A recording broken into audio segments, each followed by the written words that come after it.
thank you for being here today for our press conference on what I describe as the most important issue that's getting the least amount of attention relative to its importance in our country.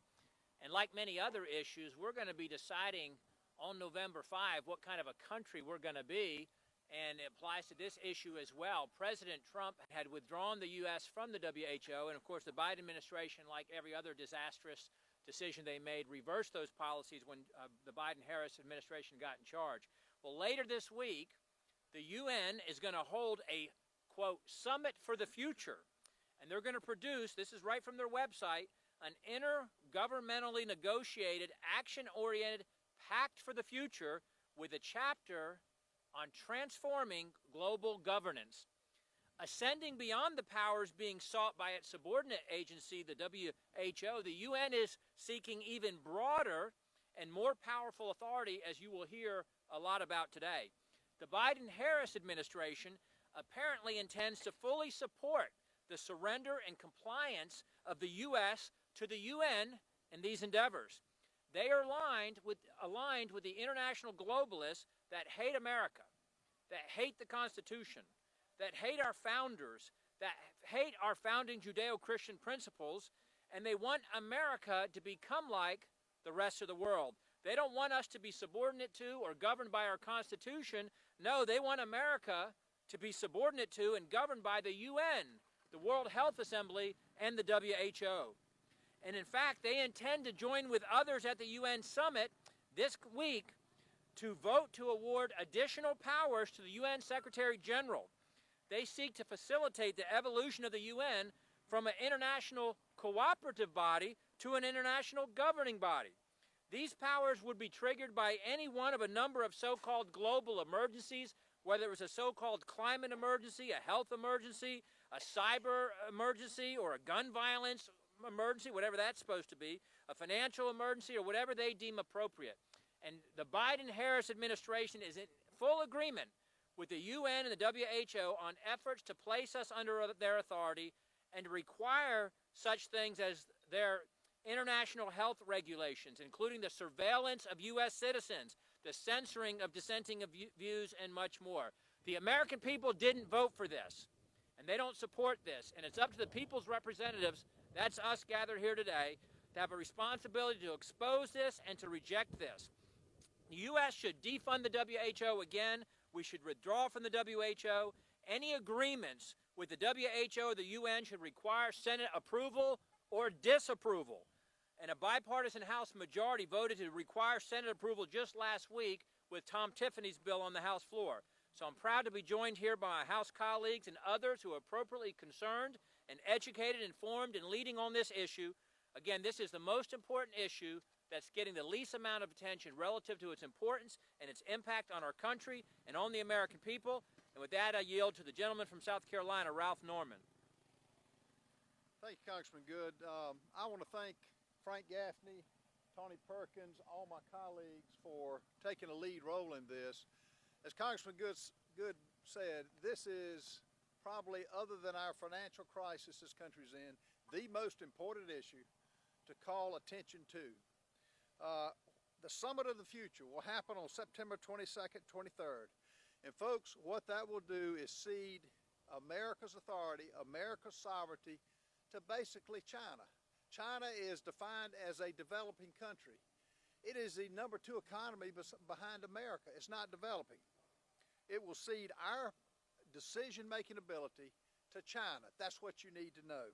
Let me read out what the Secretary General, Antonio Guterres, his policy brief 2, issued on March of 2023. I propose that the General Assembly provide the Secretary General and the United Nations system with a standing authority to convene and operationalize automatically an emergency platform in the event of a future complex global shock of sufficient scale. Guess who determines that? The World Health Organization. It reveals in their definition a possible global shock, including large-scale climate or environmental events, determined by who? The Secretary General. Future pandemics. We all endured what the problem we had with the latest virus. High-impact events involving a biological agent determined by who? The World Health Organization.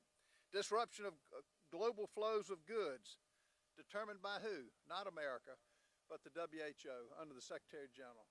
Not only that, it requires a 5% payment by the United States every year of our total medical dollars spent, which are in the trillions. Bottom line, we cannot let this go. This is a top-line issue that America must be made aware of. It's got to go through the Senate where it requires 60 votes, and we're going to fight to make sure all Americans know what's happening and stop it dead in its tracks. The WHO needs to be defunded, we need to do away with it, and America get out of it. I now call on Frank Gaffney with the Sovereignty Coalition. Thank you, Congressman. Thank you to all of those present. I wanted to most especially thank those who voted last week for H.R. 1425, which did exactly what Congressman Norman just talked about. Requires the United States Senate to advise and, I hope, dissent on the kind of surrender of our sovereignty to global government that is envisioned both with respect to the World Health Organization and with respect now to the UN. That's, make no mistake about it, the agenda of the UN Summit of the Future. That is unmistakably what they hope to put in train with their so-called Pact of the Future. And the thing that is absolutely infuriating about all of this is not only, as these gentlemen have said, this is really important. And most people in the media, most people in government, certainly the vast majority of Americans have no idea this is even going on, let alone reading in the rest of us. So it seems to me that what is needed now is not only to have the Senate charged, as with the World Health Organization's International Health Regulation Treaty, also the Pact for the Future. There must be no application of whatever they come up with in terms of world government by the UN Secretary General without the Senate's advice and consent. And secondly, I call here today on former President Donald Trump to use his platforms to address and draw out his opponent, the Vice President of the United States, on whether or not she supports world government. And if she doesn't, for her to disavow what the Biden administration is doing right now to try to bring it about. Thank you very much. Next up is Andy Biggs. Thank you, Frank, and thanks to Bob and Ralph for organizing this, and for all who are standing with us, and my colleagues, and those who are concerned about this. You know, this administration has attacked United States sovereignty since day one. They've done it by attacking our geographical integrity, and now they want to cede our sovereignty over to the United Nations, and in particular the World Health Organization. It's important to understand that how critical it is that we let the American people know how dangerous this administration is and their policies are. So, when we think about it, $850 million, that's our annual assessment today to the World Health Organization. But we consistently pay more than our assessment. Why is that? Because this administration wants to pay more. And we're the folks at the United Nations working hand in glove with the World Health Organization to have their way. We would be spending even more. And we'd be spending more to become enslaved to them because of the things that my previous speakers, my co-speakers have said. I introduced legislation, H.R. 2022, which gets us out of the World Health Organization and defunds our portion of it. Why is that? It's because the World Health Organization has become captured. It's been captured by our international adversary, China. We saw that as a result of the COVID-19 issue and how the World Health Organization protected Xi Jinping and the Chinese. We can't give up any more of our sovereignty, any more of our geographical integrity, any more of our economic integrity to foreign actors who have no concern about the United States of America other than to take our power and our money away. This administration is all in for it. That should be enough to tell everyone that this is a non-starter. I appreciate my colleagues for helping raise this today. I appreciate you and the media being here today, because this will be an ongoing effort. An ongoing effort as the out-of-control spending that Congress is engaged in, coupled with the border problems that we have. Let's at least not turn over our healthcare apparatus to folks from a United Nations or an international multilateral institution that has no concern for us. So I thank you for being here, and now I yield to the gentlelady from Wyoming, my friend Harriet Hageman. Thank you. In my home state of Wyoming, we have common sense, something that seems to be sorely lacking in the Biden-Harris administration. Wyomingites that I have spoken with consistently ask why this administration would push to fund any organization that has clearly come under the control of the Chinese Communist Party. They wonder why Biden and Harris would try to enter into unconstitutional agreements with foreign entities that would force Americans to give up their sovereignty. It is worth noting that the bulk of the WHO's budget comes from voluntary contributions from multiple countries and organizations. Throughout the past decade, the United States has donated billions of taxpayer dollars, making us the WHO's largest financial contributor. Over this time, the CCP has exerted an expanded influence and corrupted the organization's data, research, and information sharing. Despite its abject failure, the organization is seeking greater control and greater funding while continuing to block legitimate investigations into the origins of COVID-19. On June 1st, the accord that amended the international health regulations was adopted by the World Health Assembly. While there are many concerning aspects of this accord, with its ceding of our sovereignty being at the top of the list, it obligates member states to address misinformation and disinformation. The result would be something that we have become all too familiar with under this administration: mandating, censoring, and sanctioning of speech and other actions that are at odds with the WHO Director General's deliberations. Of course, this is a clear violation of our constitutional rights, but Biden and Harris have never cared much for those. I have co-sponsored legislation introduced by Congressman Chip Roy, the No Taxpayer Funding for the World Health Organization Act, which would prohibit the U.S. from making any assessed or voluntary contributions to the WHO. International law does not trump the Constitution. Biden and Harris may be compromised by the CCP, but they cannot force Americans to follow laws and regulations not passed by our own federal government. Thank you, and with that, I cede to Ronnie Jackson. Thank you.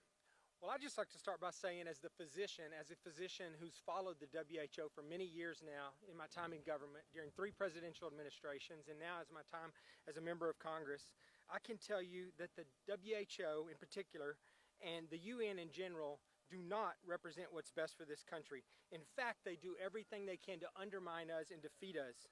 Look at what happened during COVID as a perfect example. During COVID, they lied to us, and they worked with China to cover up the origins of COVID.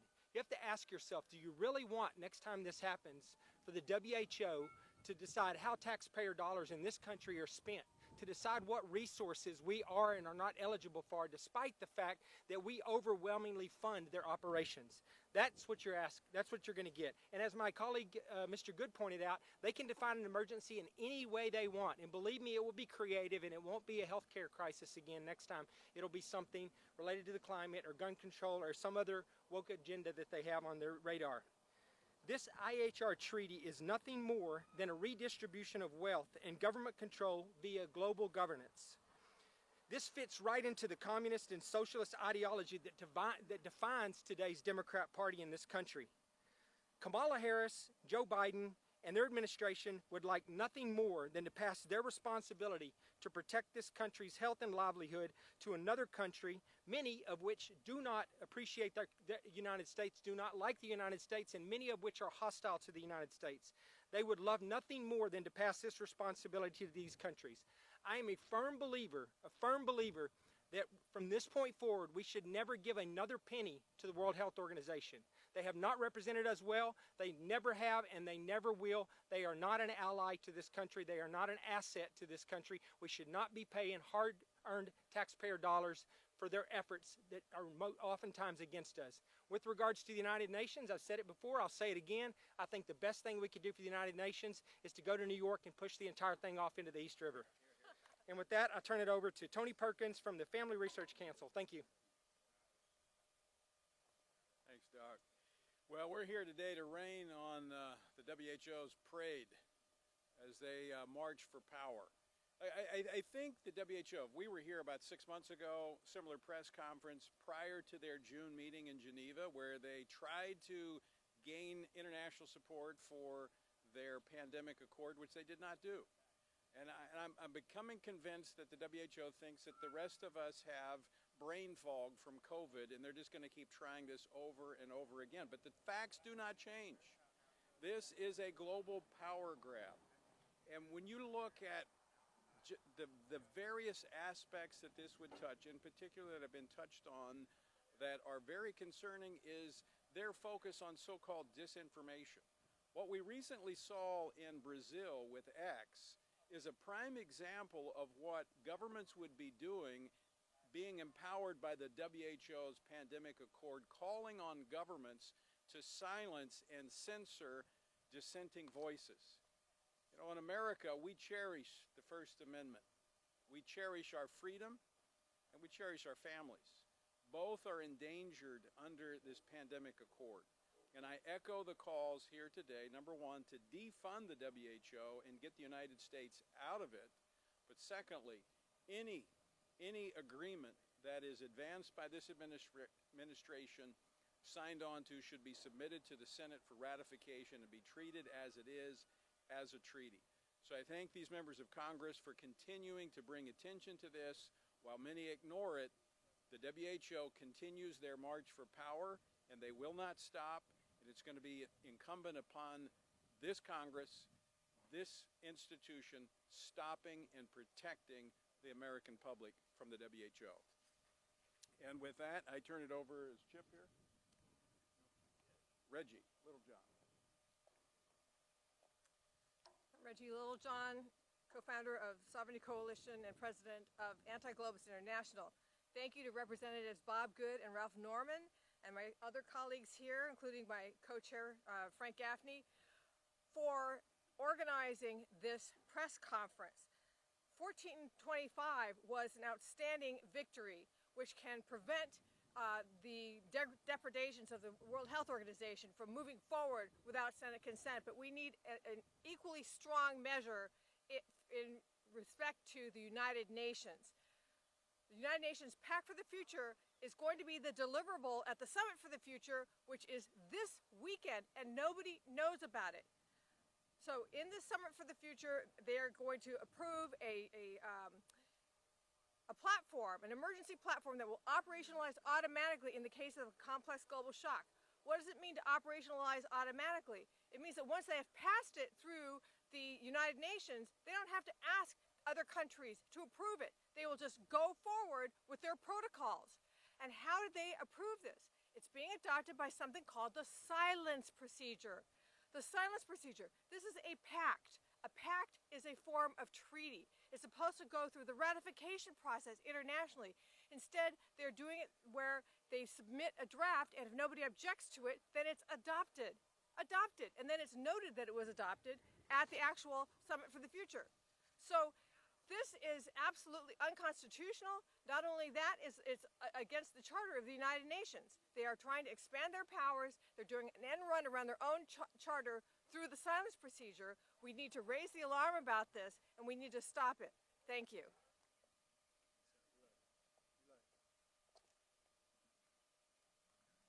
Next one is Representative Eli Crane. All right, thank you guys for coming out today to cover this. I want to say thank you to Congressman Good, Norman for hosting this, and my other colleagues for showing up. Obviously, this is a complete disaster. I'm not surprised at all that this administration is supporting it.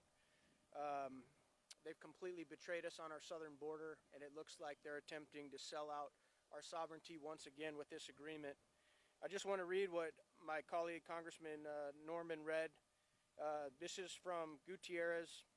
I propose that the General Assembly provide the Secretary General and the United Nations system with a standing authority to convene and operationalize automatically an emergency platform in the event of future complex global shock of sufficient scale, severity, and reach. The key word there is authority. That's what these globalists want. They want authority.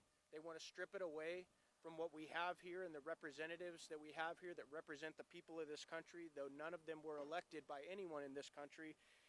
And what do they want authority over? Because it's not just the next pandemic. All right, large-scale climate or environmental events. Wow, they could be real creative with that one. Future pandemics, high-impact events involving a biological agent, disruptions to global flows of goods, people, or finance, disruptive activity in cyberspace or disruption to global digital connectivity, major event in outer space, or black swan events. That's enough examples and enough reasons for them to get involved pretty much whenever and wherever they want to. And I hope that this body and the Senate continues to reject, push back, and stop this agreement and this push by this administration to sell out our sovereignty to globalists. Thank you. Next up is Chris Ullman, Eagle Forum.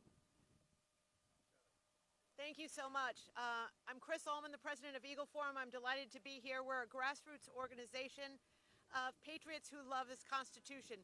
Today is September 17th. Today is Constitution Day, the day when all Americans should study the Constitution and learn about it. And I am so grateful for this opportunity to have this press conference today when we're talking about the WHO and the UN and what they're trying to do to take our sovereignty away. And I'm grateful for these members of Congress who are standing up to do their constitutional duty, to be the legislative branch, to decide what our laws are and what laws the American people will live under. The United Nations and the WHO want to become the lawmaking body to tell us what to do. And these members of Congress last week took a step to say, no, it's our job to make the laws, not the UN and not the WHO. The Senate, there are 49 senators who have signed on to a companion bill that requires the same constitutional advice and consent. We have 26 governors who have also spoken out on this, as well as attorneys general. So we're delighted on Constitution Day that this body is taking the first step to get us back to constitutional order. Thank you very much, and now I turn it over to Representatives Norman and Good for questions.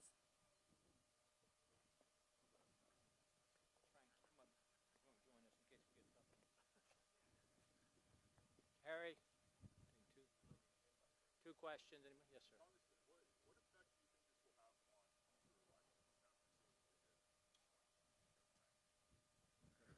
Well, I'd say what it has on future elections is bigger than that. It's what it has on the future of this country.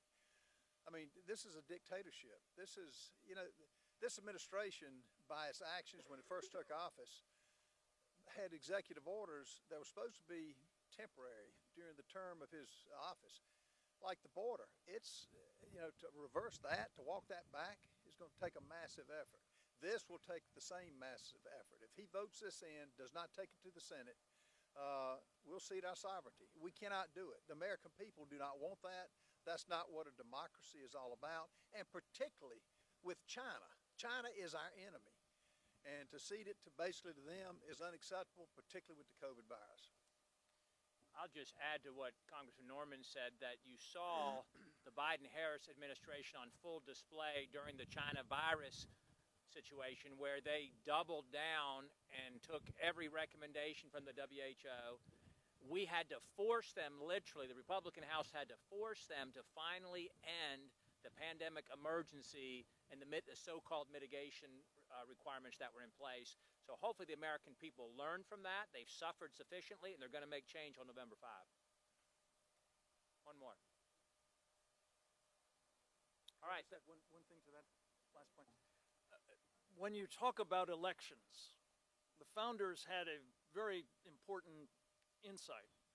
You want people voting who are informed. We are here to talk to you and through you to the American people to ensure they are informed, because the process that we're talking about could functionally end the whole idea of limited, accountable, and representative governance of this country under our Constitution. That must not be allowed to happen. And I thank these gentlemen and their colleagues for trying to prevent it from happening. Thank you all. Thank you all so much.